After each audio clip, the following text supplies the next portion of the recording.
Assalamualaikum warahmatullahi wabarakatuh. Saya Muhammad Wahyu Putra, NPM 1901010131 dari kelas manajemen 19C, ingin mempresentasikan hasil poster yang saya buat tentang PT Nissan Motor Indonesia guna kepentingan tugas AAS dari mata kuliah Bisnis Internasional. Yang pertama, pengertian.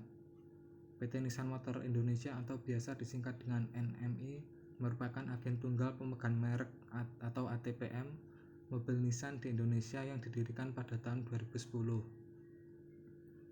NMI merupakan perusahaan joint venture antara PT IMG Sejahtera Langgeng atau IMGSL dengan kepemilikan saham sebanyak 19,9% dan Nissan Motor Company Ltd Jepang dengan kepemilikan saham sebesar 80,1%.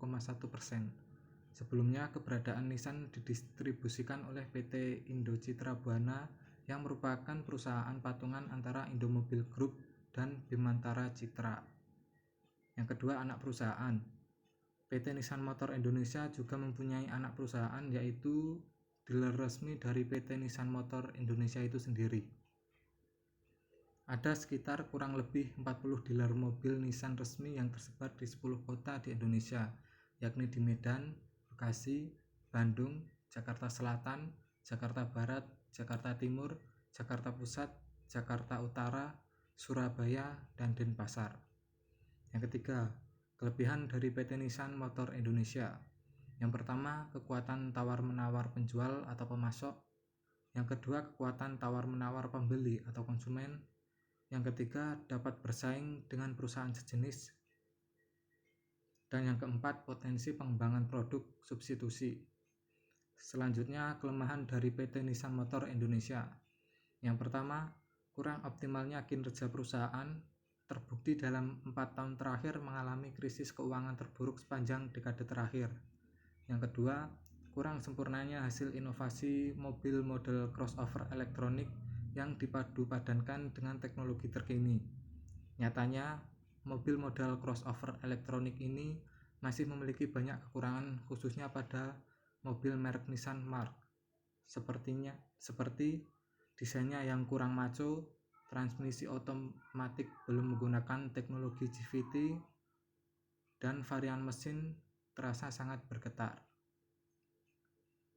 Selanjutnya, strategi yang digunakan PT Nissan Motor Indonesia untuk meningkatkan dan mengembangkan perusahaan serta mengantisipasi adanya pesaing baru. Maka PT Nissan Motor Indonesia menerapkan strategi-strateginya sebagai berikut. Yang pertama, selalu melakukan riset pasar supaya tahu keinginan konsumen itu seperti apa. Contohnya adalah mobil yang dibuat oleh PT Nissan Motor Indonesia pada tahun 2019, yaitu mobil dengan merek Serena.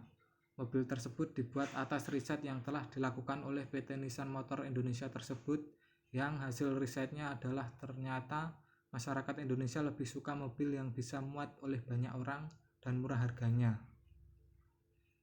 Oleh sebab itu, agar PT Nissan Motor Indonesia tidak salah target, maka PT Nissan Motor Indonesia tersebut selalu melakukan riset terlebih dahulu sebelum akan meluncurkan mobil modal baru. Yang kedua, selalu menguatkan brandnya. PT Nissan Motor Indonesia selalu menguatkan brandnya sebagai perusahaan mobil terbesar ketiga dari Jepang di Indonesia, setelah Toyota dan Honda. Yang ketiga, memproduksi berbagai macam model yang berbeda dengan tujuan yang berbeda pula. Yang keempat, meningkatkan kapasitas produksi pabrik guna memperkuat posisi di pasar internasional. Yang terakhir, tantangan. Tantangan terbesar dari PT Nissan Motor Indonesia adalah munculnya virus COVID-19 yang salah satunya berdampak besar bagi perekonomian. Terbukti dengan adanya virus COVID-19 tersebut pada tahun lalu 2020, PT Nissan Motor Indonesia mengalami penurunan penjualan yang cukup signifikan, sebanyak 3.368 unit, atau turun sebanyak 13,3% dibanding tahun yang sebelumnya, yaitu pada tahun 2019. Terus tantangan yang kedua adalah PT Nissan Motor Indonesia harus bisa merasionalkan biaya dan mengoptimalkan bisnis agar tercapainya pertumbuhan fiskal dan pendapatan bersih yang disertai dengan stabilitas dan profitabilitas keuangan.